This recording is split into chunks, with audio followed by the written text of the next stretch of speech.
Before we jump into the program tonight, I want to take a moment to acknowledge that we're gathering today, wherever you are zooming in from, you are on Indigenous land. And here in Seattle, we're on the homes of the Duwamish, Suquamish, and all Coast Salish people. We acknowledge the forced displacement of Native communities from this land while honoring the endurance of the Duwamish people who still live here. To this day, the Duwamish people have yet to receive federal recognition. We encourage you to visit the Duwamish Longhouse when it is safe to do so over in West Seattle, and for now to visit their website, which we'll be putting in the chat to learn more. And if you're in a different area than Seattle, to find more about Indigenous communities near you, visit nativeland.ca, which we'll also put in the chat. We also want to acknowledge the recent shootings that have devastated our country and highlighted anti-Asian violence. MOHAI condemns acts that promote iniquity or acts that disenfranchise or marginalize people and stands firmly on the side of inclusion, equity, and cultural empathy. As a history museum, we have the rich resources of the past to guide us to help us understand our present. By examining history together, we can learn from where we have been and imagine a better future.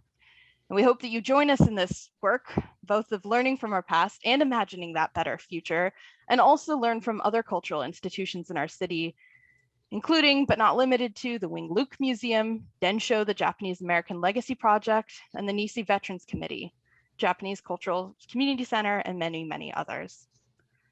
Thank you so much for taking the time to think about that. We hope that history provokes us to look at hard things and examine what the future can be.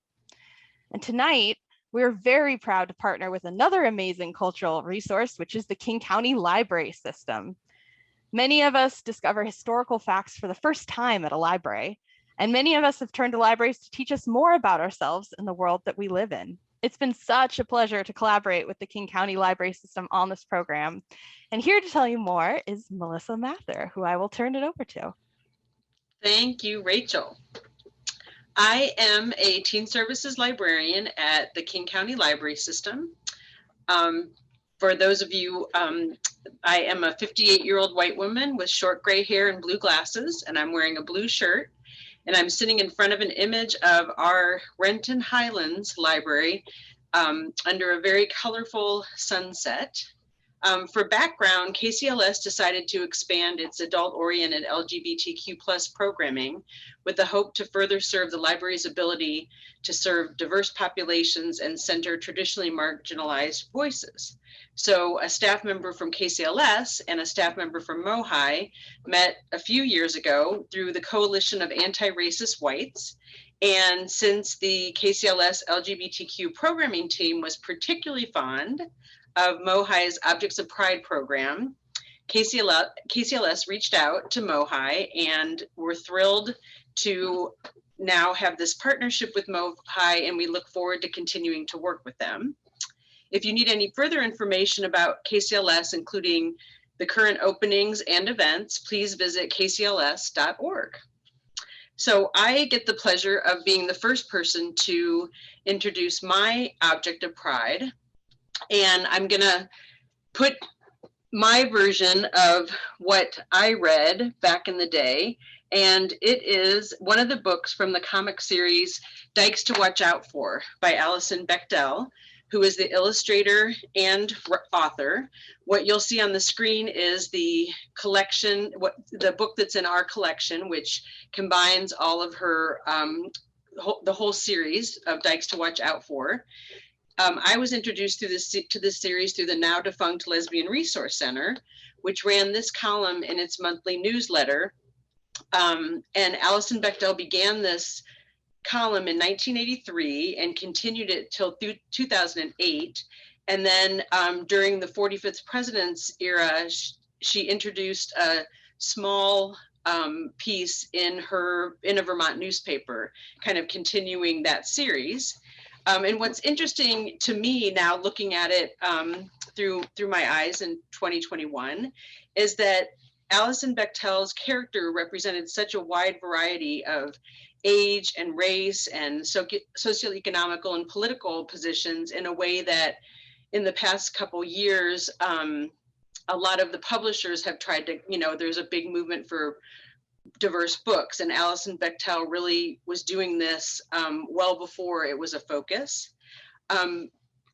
What is very wonderful is that Alison Bechtel went on to write 2 graphic novel memoirs, one about her mother, and the second one, called Fun Home, became a Broadway show, and in 2015 it won the Tony Award for the Best Musical. So it's thrilling to think that this series that started in 1983, that not very many people probably knew outside the lesbian community, is now someone who is internationally known. So that is my object of pride, and I will pass it back to Rachel. Thank you, Melissa. I have to say, I am a huge Alison Bechtel fan, and especially of the musical Fun Home. Very good. I like to hear that.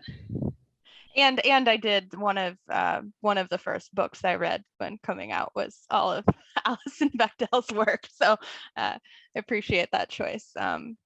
I just want to say, before I go into the object I've chosen, that libraries are near to dear to my coming out experience. I read my way into coming out when I was in middle school by finding every LGBTQ book I could at the public library. That's what we are here for. Oh yeah, much appreciated. So for my object, I wanted to pick something from the MOHAI collection. I think it's been really important to me to be able to find queer ancestors and know that there are people who came before me who also were gay. And I really love these shoes because they are from Shelley. Okay, put that back. I was really drawn to, at MOHAI, there's a big sign that says Shelley's Leg is a gay bar, and gay is underlined. And it's iconic for being one of the first places that was so open about what it was, because for so long, to go to a gay bar, it was something that you had to, it was very hidden. You weren't able to proclaim it. And so I love that sign, and I love that we have that proudly on display. Because being able to find those spaces is so important for creating community. And I love dancing, and definitely being able to, I think one of the first places I got to go out dancing was Neighbors, because they had an under 21 night on Capitol Hill. And so we were able to go out before we were 21 to go dancing with other queer people. And so I love that tradition continues. So these shoes are in our collection, and they were purchased from Bluebeards, which is a retail clothing store that was on the Ave in the University District. And they were purchased in 1974 by Mike Kerr because he wanted a pair of dressy shoes for dancing at Shelley's Leg. And I love that these are the shoes somebody wanted to look their best to go out on the town. You can learn more about Shelley's Leg, both we are reopening soon, so you can come see the sign at MOHAI, as well as our teens have an amazing, the MOHAI Youth Advisors have an amazing podcast called Rainy Day History. And there's a whole episode that looks more at Shelley's Leg. So you can hear all you want about the dancing scene in Seattle, and disco, and disco's ties to coming out and finding yourself, and how those all tie together. So with that, I am thrilled to bring back our I'd say moderator, our master of ceremonies for this evening, who is going to welcome the rest of our guests. So Jose Garcia from the King County Library System. And I also do want to note before we get going that unfortunately, due to illness, Jordan Keith, who is one of our speakers, is not going to be able to join us, and that we hope to be able to feature her story another time. With that, I will turn it over to you.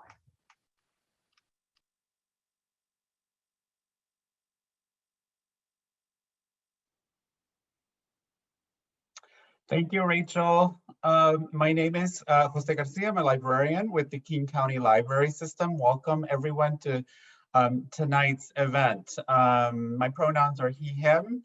I am a heavy-set male working on it. I am wearing glasses, reading glasses because I am of that age. A black t-shirt, and I am coming to you from not so sunny Palm Springs today. It's actually cloudy and we had a downpour, but we're hoping for sun tomorrow and be back in the Pacific Northwest this weekend. So again, welcome. And as I'm thinking of really the objects of pride that is the focus of tonight's event, I'm kind of lamenting the fact that I didn't have one to share this evening, and I'm going to blame it on my dad. He was one of those folks who picked us up at the drop of a dime, and so we were always leaving things behind. But as I was thinking about it, I should have maybe brought some of my husband's objects. My husband grew up or actually lived through during the 80s. And so he lost a lot of friends to the AIDS crisis. And we have several of his friends' objects in our home. And they remind us of the struggle and that a lot of folks went through during that time.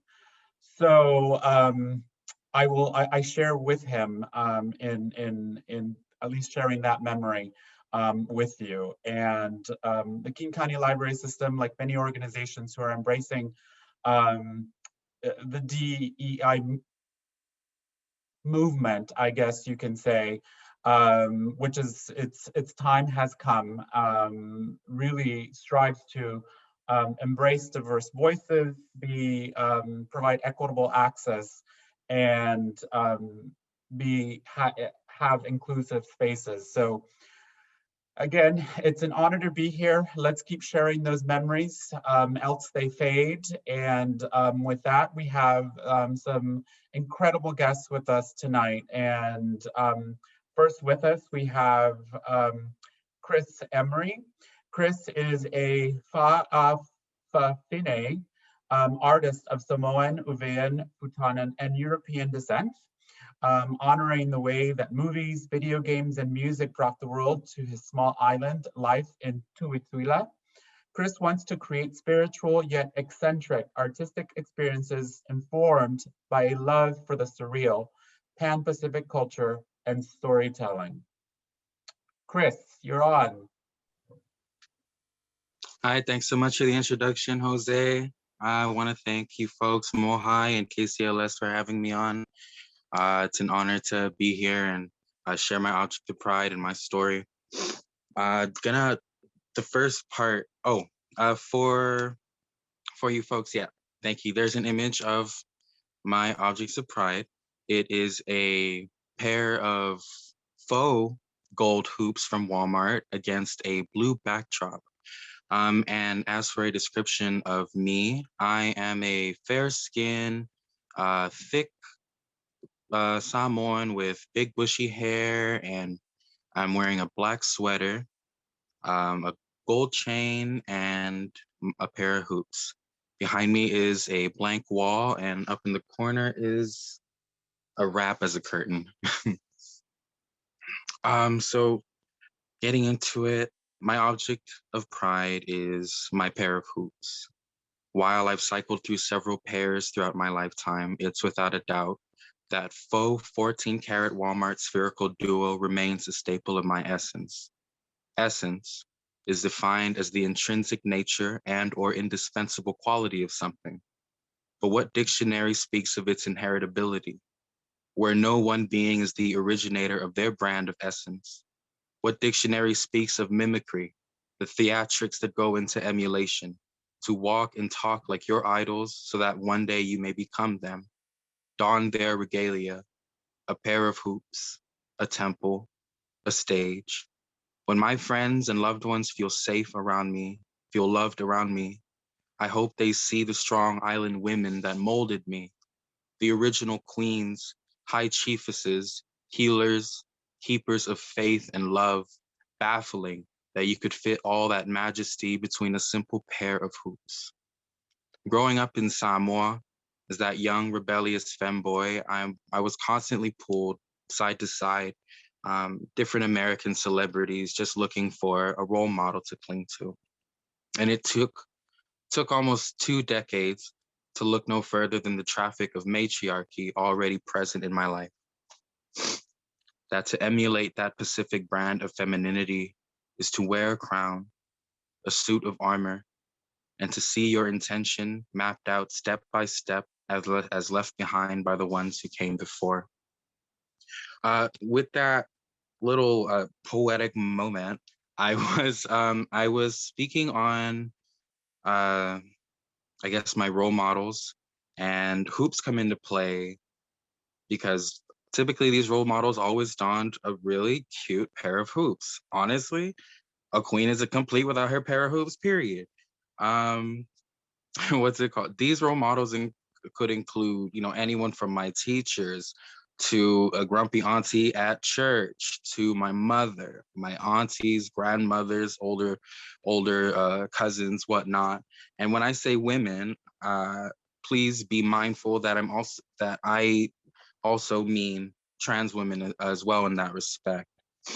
I chose a pair of hoops as my objects of pride, not just because of that, but also because they tend to be a bit of a map for me. Kind of leads me back to who I am. To explain that, I guess you could say, I'm still, even to this day, I'm still struggling with my queerness. I guess the years of constantly being told that I was just confused, that, I'm living a life of sin, that I've been led astray by some kind of malevolent satanic force. Shit like that. When you tell a kid, oh, forgive me for my profanity. I'm not sure if I was allowed to swear here, but stuff like that, I don't know how anyone can tell a child that. Stuff like that really sticks with you. But each time, and I've had several moments where I've kind of hit a low point, forgotten who I was. And what that looks like for me, if you've known me in the last few years, is my limp wrist turns into a very stiff, clenched fist. I guess maybe this is me being big-headed saying this, but my sultry femme voice becomes this very unapproachable performance of a low masculine voice. I lose my sway in my walk. I'm more quick to anger and irritability, and I'm honestly crying a lot more in those periods of time. And but I've noticed, mapped out in pictures of myself throughout the years, I've noticed that every time I've come back to who I was, felt proud of who I was, loved myself, a pair of hoops was always present. A good example would be in Hawaii. I was going through one of those low points, say 2018, going on late 2019. I had lost a pair of hoops, and I had moved back in with my family. While I love them and give them all the credit for doing their best to raise me in a way that they saw would be the best for me, there are, you just kind of reel yourself back into that closet. The door is always just halfway open for you, no matter where you are. And maybe that's just on me for not really having one of those big, grandiose moments of standing up for myself. But I'll get there. And around that time, definitely wasn't feeling like myself. Burning a lot of bridges, feeling more and more shame, and just not really in the right headspace, not thriving, not being not being the queen that I have always dreamt about being, that I know I am, that my loved ones and friends deserve to have in their life. A pair of hoops always showed up to show me the way. And whenever I see a pair of hoops, like I've said in the poem, I always saw those strong island women. And like I said, please remember that that also includes trans women. Um, there's something in their walk, in the way that they speak, in their strength, their humility, their quickness to love, and putting their compassionate foot before their combatant foot. I've always emulated that in my, I guess, journey, in my, when I'm being myself, I feel more like I'm walking in their footsteps, and a pair of hoops is never absent from that. I feel like that really completes the look. I feel like that's part of the armor. I feel like that is the one, uh, that's the one little marker for me of a safe place, is an auntie with hoops on. And I've noticed even in recent days going to work, on days where I'm not wearing my hoops, I'm not feeling like myself. I'm kind of slower and more hesitant to be my full self on those days. And when I have my hoops, it's as if I have all my aunties behind me, my sisters behind me, the gals behind me. I feel safe and I feel loved and I feel like myself. And while they might not have some kind of historical significance or really mark an event, um, I want to say that without a doubt, hoops, no matter what pair of hoops, for me, hoops is home, hoops is love. Um, these hoops are my aunties, my mothers, my ancestors. And I really loved, I'm sorry, I forget if it was Rachel or Kelsey who said it when she was speaking about searching for ancestors who are also queer, who are also like us. Um, for Islanders in, let's say, in the days after the arrival of missionaries, we had a lot of military, naval, and our and missionary photographers taking photos of our ancestors, typically really disturbingly, I guess, staged photos of, say, my ancestors in grass skirts, posing deadpan in front of some drawn tropical backdrop. Uh, a lot of those photos, it's hard to sort through them and really see an image of, I guess, an image of where this person that you're seeing, you can tell that they are queer, or there's some sort of marker or indicator of their queerness. It's a lot of just very, pretty bland images of cis couples, cis matriarchs, cis patriarchs. Um, and there's not a lot written about their sexuality, which is understandable. It was a lot of white Christians who were taking these photos for them. But that has been the struggle pretty much, was how do I feel, I guess you could say, how do I try to feel valid or try to look for validity in myself by looking to my ancestors, by looking to the past. And photos of my queer ancestors, God, if I could have like 5 or 4 of like whoever these queer ancestors are like back then in the islands, I would love that. But I guess the search is still on, and there's no use waiting for validation from the past. You have to sit here and love yourself, connect yourself to your community, put on that pair of hoops, and live in togetherness, live in 100% you, and yeah, just really never forget where you are. And if you ever do, just put on a pair of hoops. um, but yeah, I just want to thank you guys so much for this opportunity. I hope that this story sufficed. I This has been the even just writing this out and giving this thought. I feel like I've really hit a few milestones. Thank you guys so much. Thank you.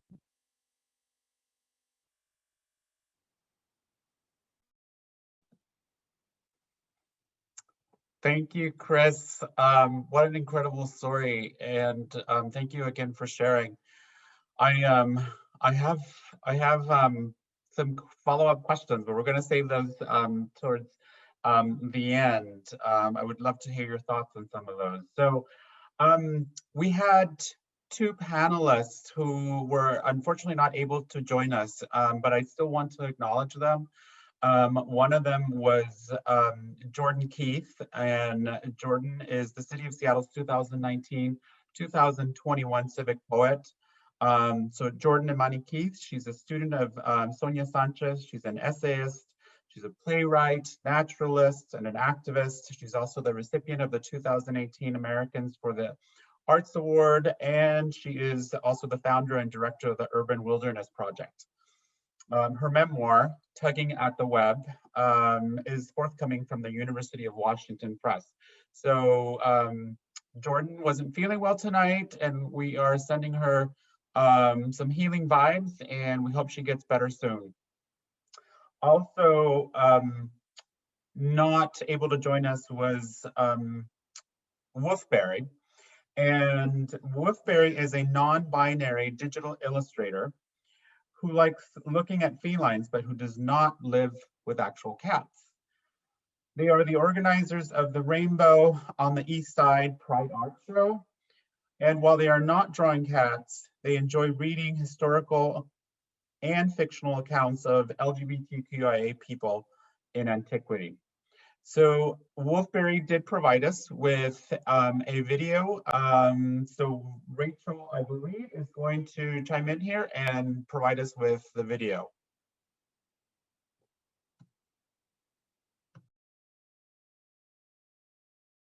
Hello, I'm Wolfberry, a non-binary illustrator who runs Wolfberry Studio. I use they, them pronouns. I'm a person of East Asian descent with brown eyes and short black hair. I'm wearing a gray jacket and a black cap with cat ears. Behind me is a movie poster for Enter the Dragon with Bruce Lee and Jim Kelly in it. I would like to thank the committee at KCLS and MOHAI for presenting the Objects of Pride program. I enjoyed listening to the MOHAI community share stories of their objects of pride, and I'm excited to be part of this. My objects of pride are 3 queer books that came to me through allies who were present at different times in my life.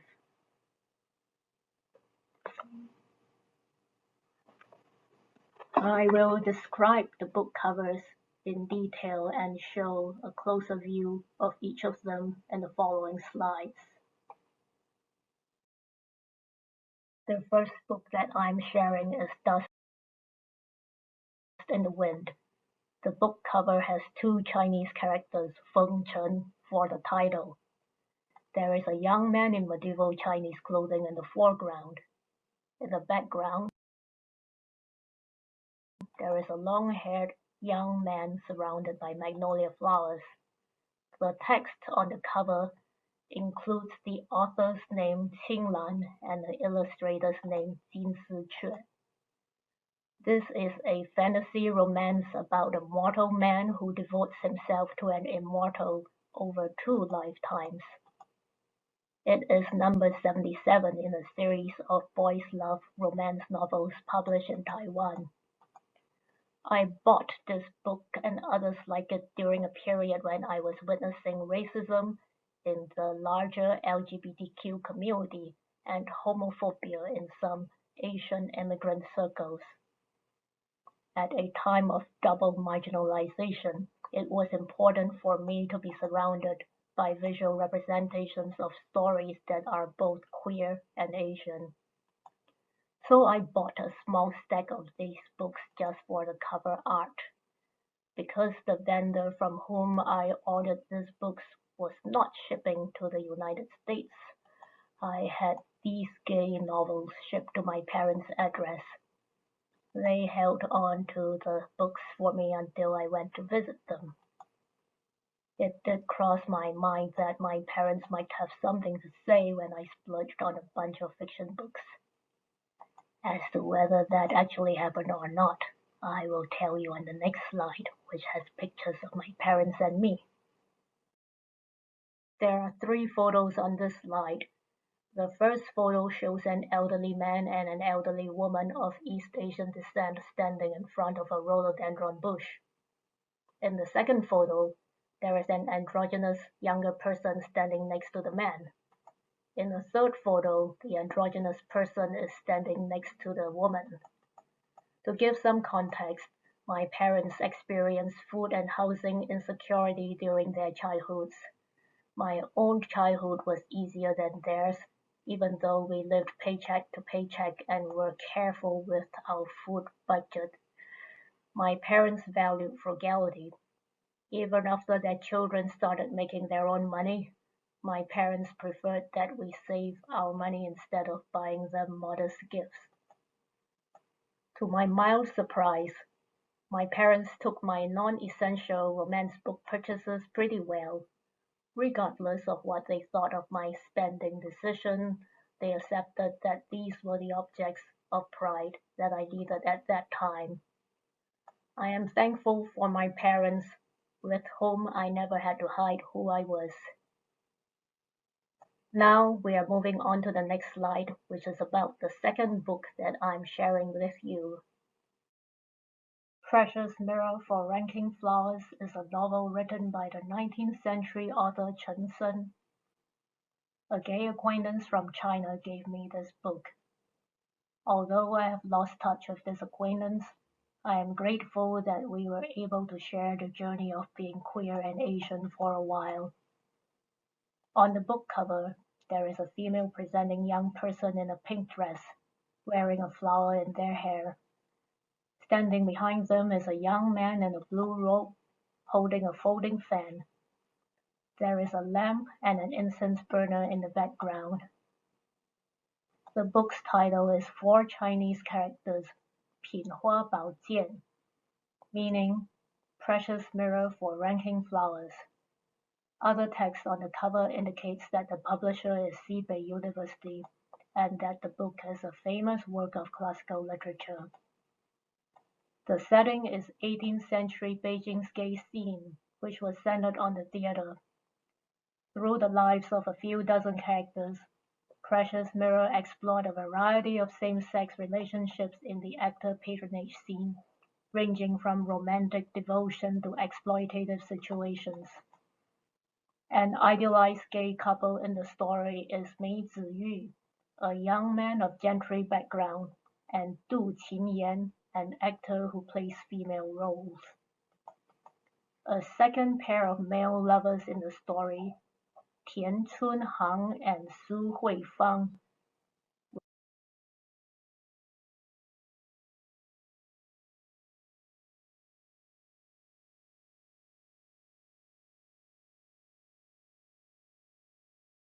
servant Pi Yuan and his longtime companion, the actor Li Guiguan, who was nicknamed Pi Yuan's wife. Precious Mirror was published in China in 1849. For comparison, some candidates for first American gay novel are Ethel's Love Life, published in 1859, Joseph and His Friend, published in 1870, and Marsh Island, published in 1885. In Precious Mirror for Ranking Flowers and pre-20th century Chinese literature in general, bisexual men are the most prominently represented part of the LGBTQIA spectrum. Folklore and historical records mention bisexual women, asexual people, intersex people, and exclusively homosexual people to a lesser degree. There was the occasional mention of transgender people with binary gender identities, but I rarely see non-binary people like myself having a central role in the old Chinese stories.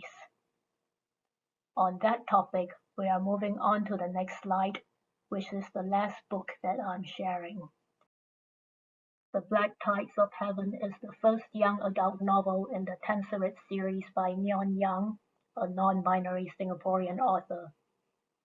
The book cover has J.Y. Young for the author's name, but they changed their name recently and is now known as Neon Young. The cover shows a young East Asian person with wind-blown black hair sitting cross-legged on a blue cloud.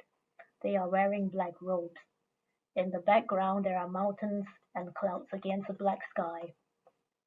There is a quote from Ken Liu near the top of the cover.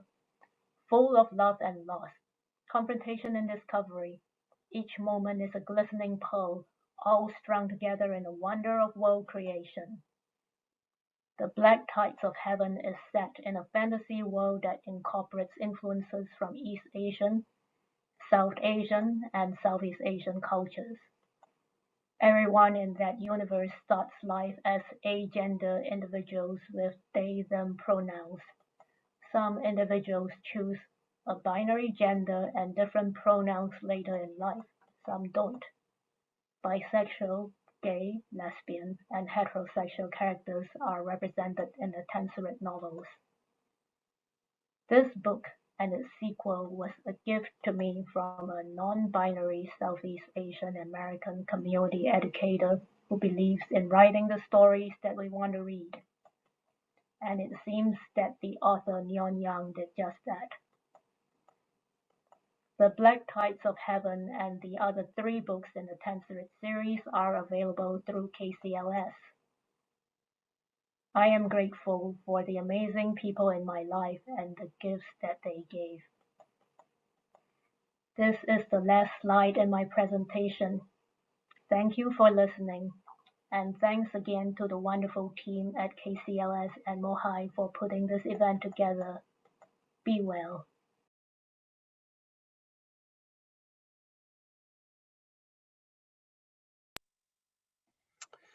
And I am grateful for Wolfberry for sharing that story. And it just goes to show the incredible power that books have in shaping our chosen identity. And but as a librarian, I'm also biased, but what an incredible story. Up next, we have a very special guest as well, Rosette Royale. Rosette Royale is a writer and storyteller based in Seattle whose work has appeared on rollingstone.com as well as local radio stations such as KNKX and KUOW. He's working on a book about being a Black person who overcame a fear of the wilderness to explore the Olympic temperate rainforest. Rosette, welcome. Hello, hello, hello. It's nice to be here. And it's a great honor. I'd like to thank KCLS and MOHAI. I see we have an image there, but I'm going to describe myself for you. So my name is Rosette. I am a Black individual, pronouns she, he, they. I have black dreads, which are braided into ponytails that are forward facing. I'm wearing an orange shirt, and I have gold glasses and a gray goatee. And because Chris was here and Chris was so great and spoke about the power of hoop earrings, I went and my partner found some hoop earrings of mine. So they're really big hoop earrings and they have nice rhinestones on them. I love these earrings. I'm sitting in a room, white walls, and on the back wall is a photo of a bee pollinating a rosemary bush.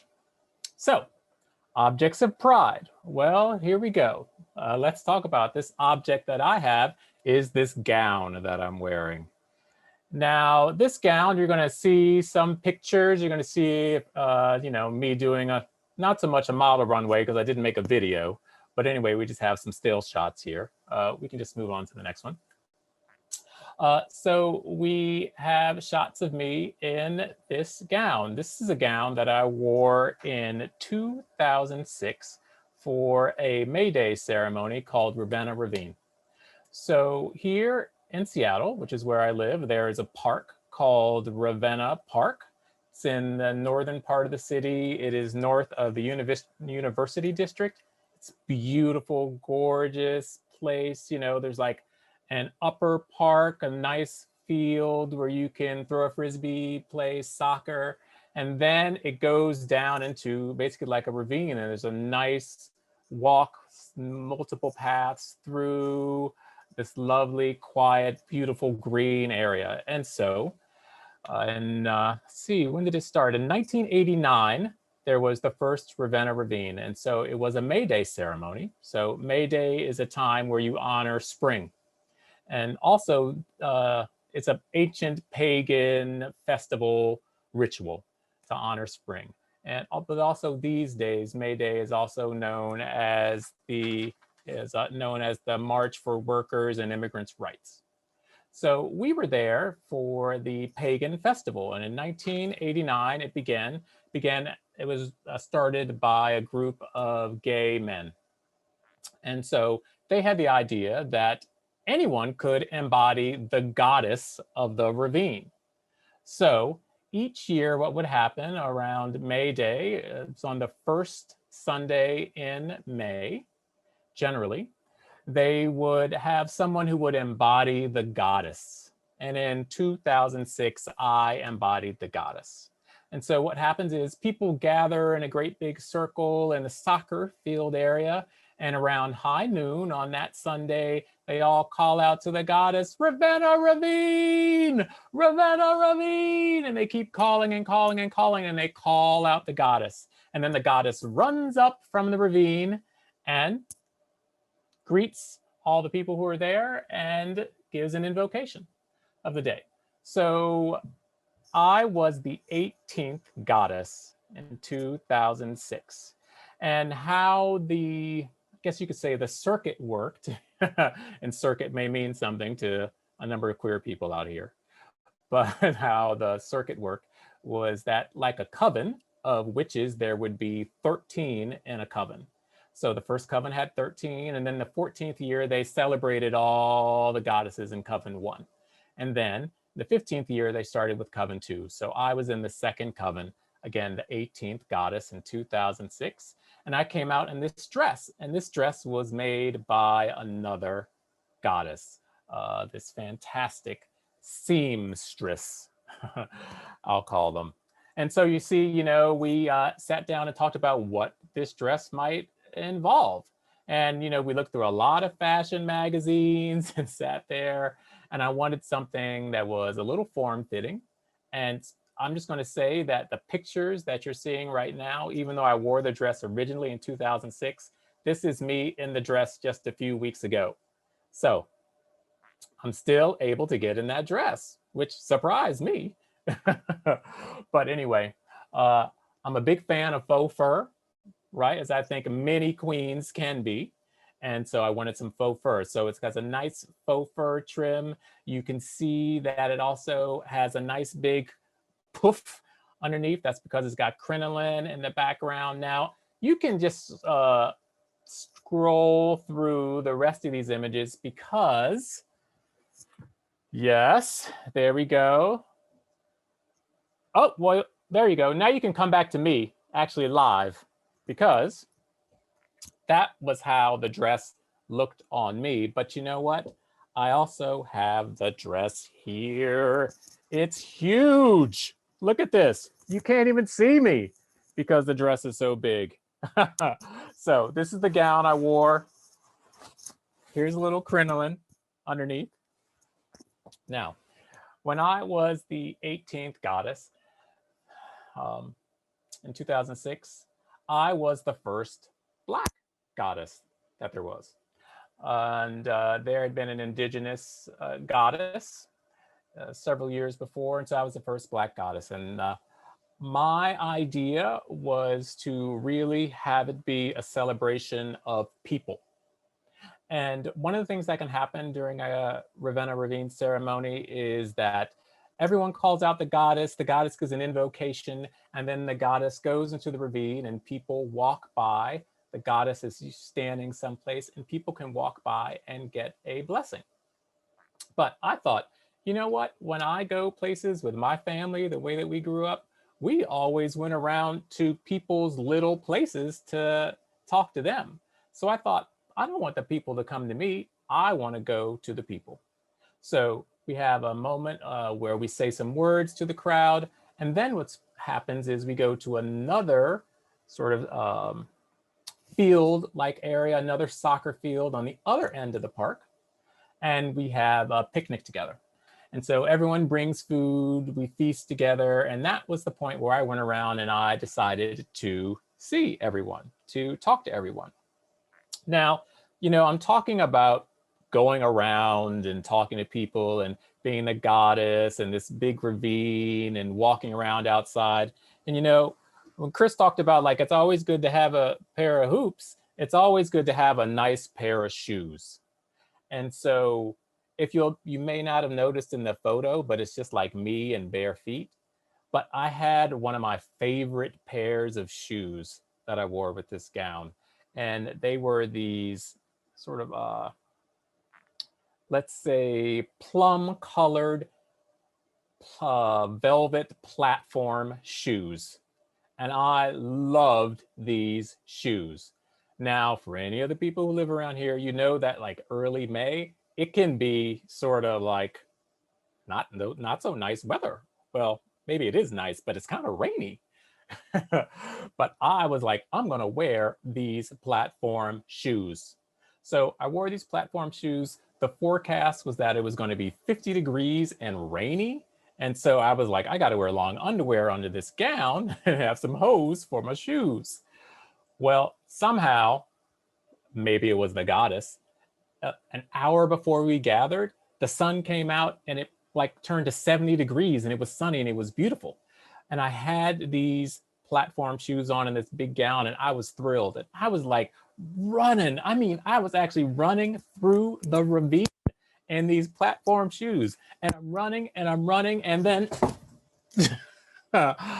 one of the shoes broke. I mean, the platform just went and the shoe broke and I kind of tumbled to the ground. Right. I wasn't hurt, but I stuck my leg up in the air because my shoe was broken and I couldn't, you know, what queen can walk around with no shoe? Well, luckily, there was a very, how do we say, someone who must have been perhaps a scout in some life, was very prepared and had duct tape and duct taped my shoe. And I was able to perform as the goddess the rest of the day and a shoe. And then we ended that day with a maypole. And there were 100 people gathered in this maypole in the sun.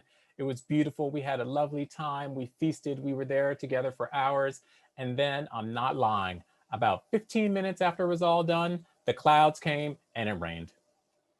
So I can't show you those shoes because I broke one. But I decided if I would have had another pair of shoes, I would have worn these. And what shoes would I have worn? That's right. That's right. These gold glitter platform pumps. That's what a real goddess should wear, honey. So I know that my gown was like my object of pride, but I just got inspired listening to Chris, and I was like, if I could have a second object of pride, this would be it, baby. This would be it. And just to prove that I have both of them, there's the other. So, let me take a moment. So, it was great to be a goddess in the city. And, you know, Ravenna Ravine is really great because it brings all kinds of people together. I mean, there are kids there who are like 2 and 3 and 4. And there are older people and everyone is dressing up. And as I said, it was started by gay men, but times change, right? And so there were white gay men who began it, but then here comes an indigenous queer, and then here comes a Black queer, and then representations of gender identity start to weave themselves into the idea, notion of a goddess. Just like the maypole, just like we weave the ribbons in the maypole, all sorts of identities began to be woven into the idea of a goddess. So there is my object of pride. It's really objects, a gown, an old gown. with nice cuffs and fabulous purple velvet sleeves and my lovely goddess boots. Objects of pride, honey. Objects of pride. Lovely to share them with you all this evening.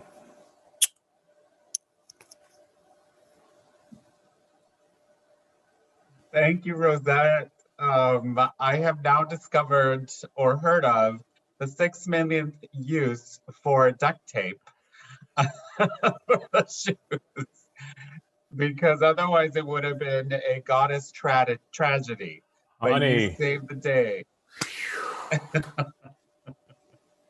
Thank you for sharing that story and for sharing your objects. At this point, I'd like to ask if Chris can join us as well, if he can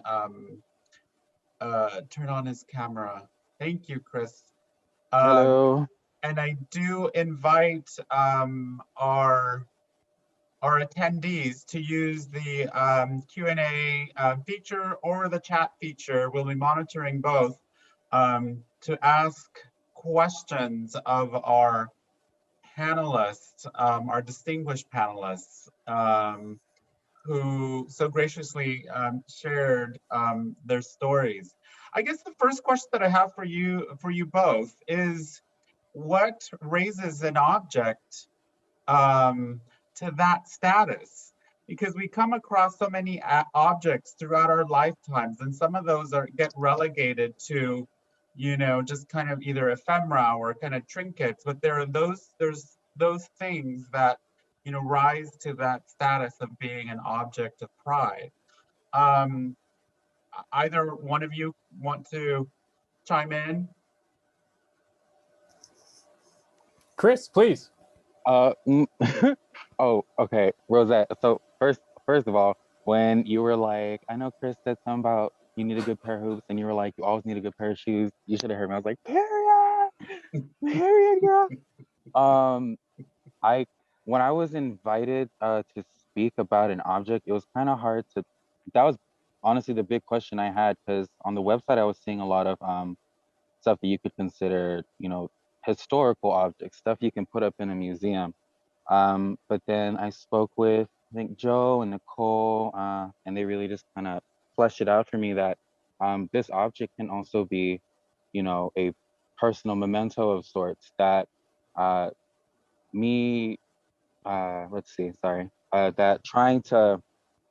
there's no reason to just stick to the whole, you know, black and white, clean cut. It has to be a historical object, the common definition of historical. We're talking about queer history here, and whatever you're going through your in your own life as a queer person is part of queer history.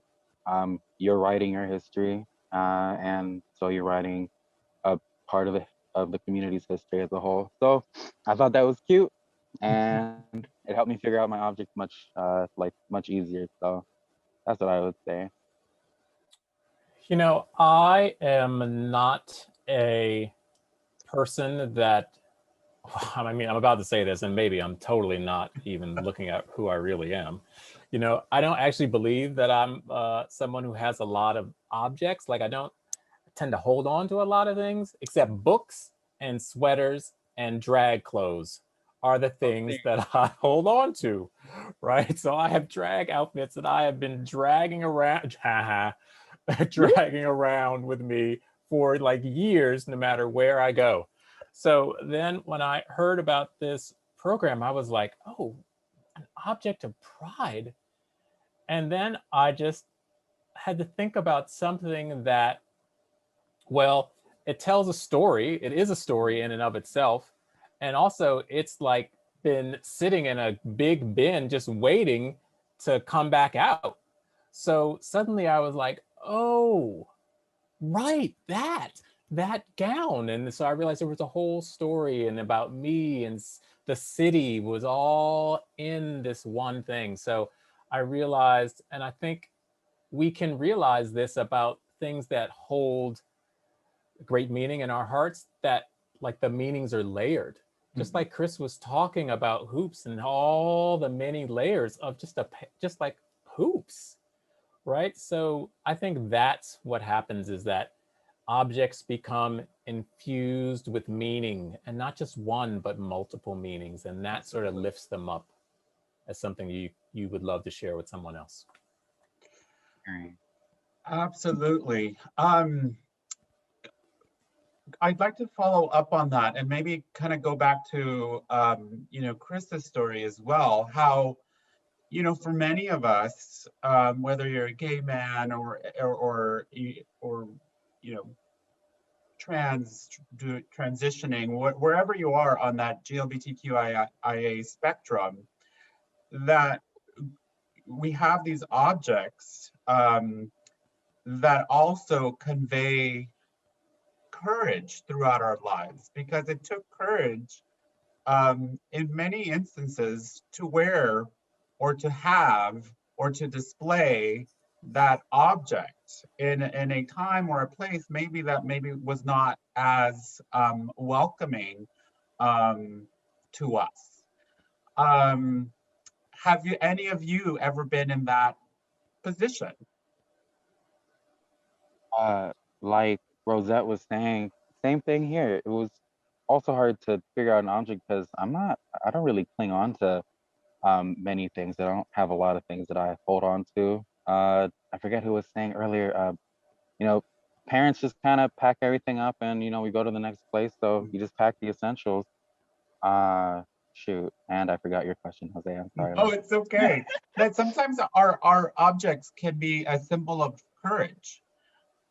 Right, right. I think that's why I really kind of decided to cling on to the whole to the pair of hoops, was because honestly, if I'm looking at skirts, I'm looking at hula skirts, I'm looking at necklaces, and like this pride flag that I have folded up, and I'm like, probably gonna be two other people doing a pride flag. The hoops just felt more heavy, there was more of this like draw towards it, and I'm honestly glad for this opportunity because I never really gave the hoops much thought until I had to sit down and really just start fleshing it out. Like I really appreciate this opportunity.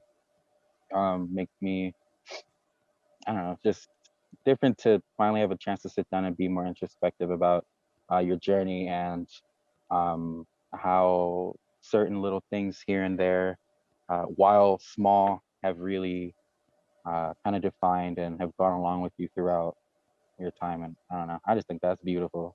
Period. Right. Yeah. Yeah, I am 53, and I grew up when I was a child, one of my favorite people was my sister. And my sister is 12 years older than I am. And she was a fantabulous dresser.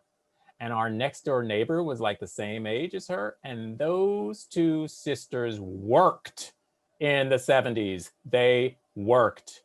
And I realized as a kid that clothes can be powerful based upon how they looked.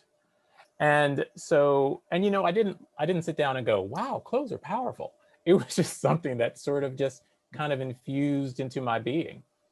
And then as I got older and realized my queerness and came out as queer, one of the things I did was I worked as a drag queen for a while. And I realized, yes, honey, and I realized how much power an outfit has and how people can react to clothes. And so it reminded me of my sister. And I realized how much courage people get from being able to embody something through their outfit, through their clothes, in a way they feel they may not be able to express every day when they're just going through their daily life. But they may have a few hours in a club, or they may have a few hours at a festival where suddenly they get to show another part of themselves, and their clothes are infused with power, and the clothes infuse them with power. And so doing drag actually taught me to be courageous. It really did, because it was like, you don't have to think about anything. You just go out there and be. And that was an amazing thing to learn as a young queer person. It really was. Absolutely. Power to the outfit. Yes, honey. We do have a question from one of our attendees. So to both of you, have you ever lost an object that had sentimental value to you? And if so, how did you deal with it? Rosette? So have you ever had an object that you've lost that had sentimental value? And how did you deal with it? I'm thinking now. Let me think. Oh, I did. Oh, okay. So I used to live in Provincetown, Massachusetts. It's a small town on the tip of Cape Cod in Massachusetts. And it's a artist colony, but in the summer, it's also like a queer mecca, right? So I was there in the 20s. That's really where I started doing a lot of drag. And there are a lot of fantastic artists there. And one artist there was a milliner. He was a hat maker. He made these fabulous hats. And he designed this hat for me that was like leopard print on the outside and red faux fur on the inside. And, you know, I had dreads then too. And it had a hole in the top, and I would stick my dreads in the top of the hat. So then they would come out and hang out of the hat. And oh, I loved this hat so much. And then one time I went to visit a friend in New York City, and I took the hat, and it was hot on the bus. I took the hat off, and I got off the bus, and I was walking to the subway station, and I realized I didn't have the hat. No. And then the bus was gone. And I was devastated. I mean, I was wrecked. I mean, you go to New York City to have a good time, but I had a horrible time that whole weekend because I couldn't believe it, but I grieved this hat because I had so identified it with myself. And so it was like suddenly I had lost a part of me. And I didn't realize how much I had attached myself to the hat, how much I had grown to love it. So yeah, I have lost an object that I just hadn't remembered that, but ooh, that hurt. That hurt. Ooh, I want to see those gorgeous braids going through that hat. Yes, honey, I need to make another one. Okay, thank you. We're gonna get on that. My very first boyfriend, Chad, first one that I was really out with, and he had made this necklace out of, because we love playing video games together. He made it out of an HDMI cable for our Xbox, and he had a cutout piece of my favorite sweater of his. He had a plastic version of he had a plastic hibiscus, because he knows that's my favorite flower on it. And he just went all around. It was gorgeous. And I hung it up in my closet. It was, say, around late 2019. I heard about what was going on in Mauna Kea. So I dropped everything in Oahu and I just flew up. And then when I come back, my dad told me, oh, we kind of threw all that shit out. And I'm like, there's personal mementos up in there. You don't even know all my books. And the little necklace Chad made me, I was crying. I was just like, oh my God. And rented the room to some fool. I was like, okay, whatever. That's fine. I called him. I was like, can you make me another one? I was like, never mind, it won't be the same. But yeah. Yeah, I don't know. It's dad. You really can't hold it against him, you know. And Rosette, check eBay. You never know, that hat might just turn up. We do have a question. And so our attendee says, I think a lot about the ways that we connect with our way back and recent queer and trans ancestry, and how we are able as youth to connect with queer elders, or as elders to connect with youth. What are the ways that you share the stories of your objects and our history with younger LGBTQIA folks? I'm gonna let the elder take this. Love Love you. Well, first of all, let me say that I don't actually feel like an elder yet, but the thing I've found from most elders is that they actually don't feel like they are elders. Many of them are like, I'm not an elder. What do you mean? Well, I really think, well, here's one way, right? Like Chris was talking about hoops. And so I also realized that that was right. And so I think one thing an elder can do is to let the younger queers know when they are right. Right? You were right. I mean, I want to tell a positive stories, but I guess this is a story, which may not be so positive in some way. And so when one of my earliest gay pride parades that I went to was in Boston. So it's in June, it's a nice day. Chris, I love hoops too. I had these gold hoops on. I had this white frilly shirt, and I had some jean hot pants on. And then I had construction boots. And so, well, I was trying to fem it all up and everything with my boots so I could work down the street. Right, and I was working down the street, and I remember I was there with some other friends, and this man walked by us and just spewed this homophobic rant, and it was horrible, right? And I just remember we standing up to him and talking back to him, and this is 1991 or so. But I guess I'm remembering that because I think the other part about being an elder, talking to the youth, is also, I remember, if I could talk to myself then, that queer in 1991, I would just remind that queer of how what you're doing is so important. Being out here, being seen, being visible, being vocal, right? And not letting someone dictate how you should be is so important.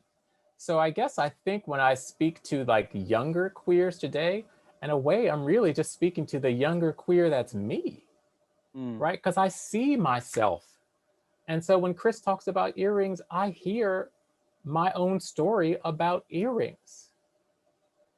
And so that's why I wanted to go get these. So I think that for me, it's like speaking to the young me and just reminding the young me, which is still here, which is still in this heart, reminding me how to keep moving forward in this world.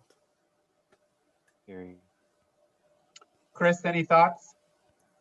At the moment, I'm 22 years old, and I don't think my parents oversee this, but I do have some, about a handful of queer siblings. I'm the oldest of 7.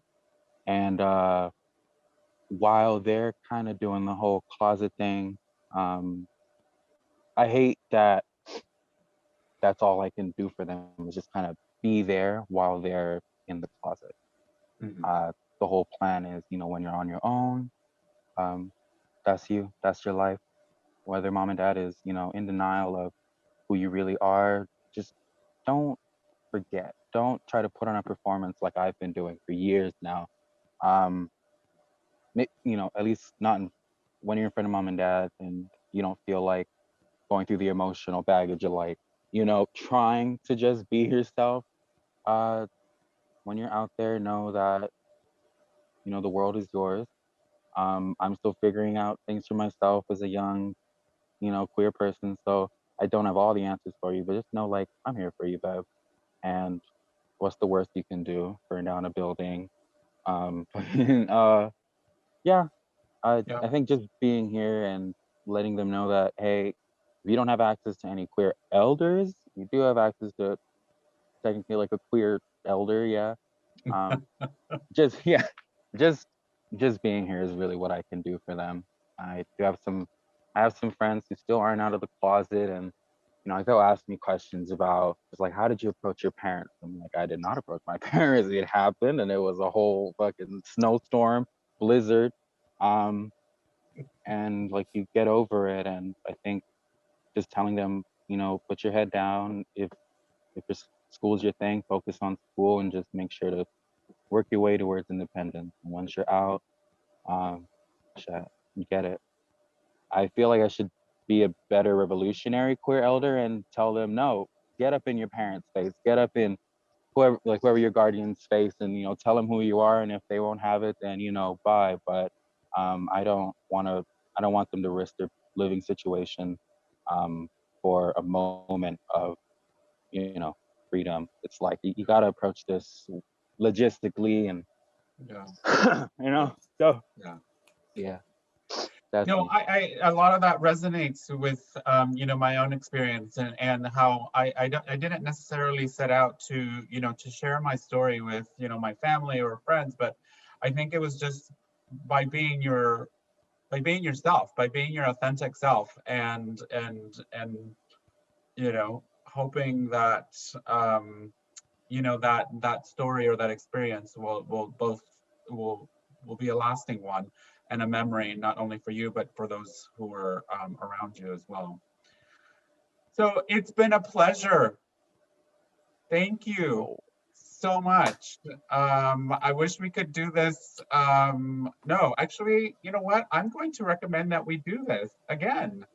Um, and thank you to Jordan Keith and Wolfberry, who couldn't be Yeah. with us, but you know, Rosette and Chris, what an incredible stories. Thank you so much again to our MOHAI partners and my KCLS colleagues. It's been a privilege and an honor. Thank you so much. bye. Thank you, everybody. Bye. Thank you. Thank you so Bye. much. Really, really appreciated it. I so many feelings. I'm so glad this is recorded so I can watch it again.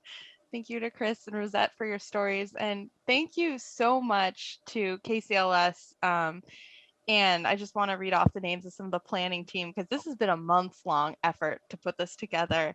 So thank you to Joe Anderson, Jency Rickle, Nicole Robert, Mary Dempsey, as well as Jose Garcia and Melissa Mather, who are on here. Just all of you have been wonderful. We really, really appreciate the chance to bring these stories. And thank you for everybody on this call. And I know that you all have stories too, and we would love to hear them. So this is your official ask that if you want to share your story, please go on social media and tag both MOHAI and KCLS and use the hashtag objects of pride.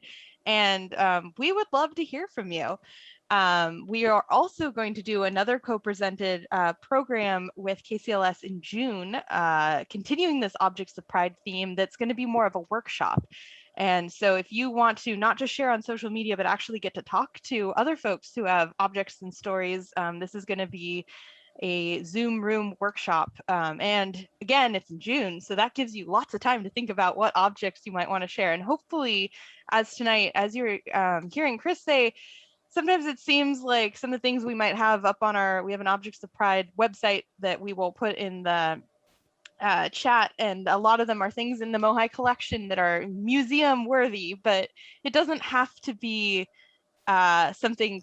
It can be anything that has a exactly anything that has a personal meaning to you that makes you feel pride and makes you feel at home in your LGBTQ identity. So please consider coming. We would love to have you. Sorry, I'm just making sure. Oh, big thing to remember. We would love to hear what you think. So we have a Survey Monkey link that we're going to put in the chat. We're really excited to be able to hold programs like this, want to do more, want to know what you loved, what we can improve on. So it will only take a couple of minutes. Please fill that out.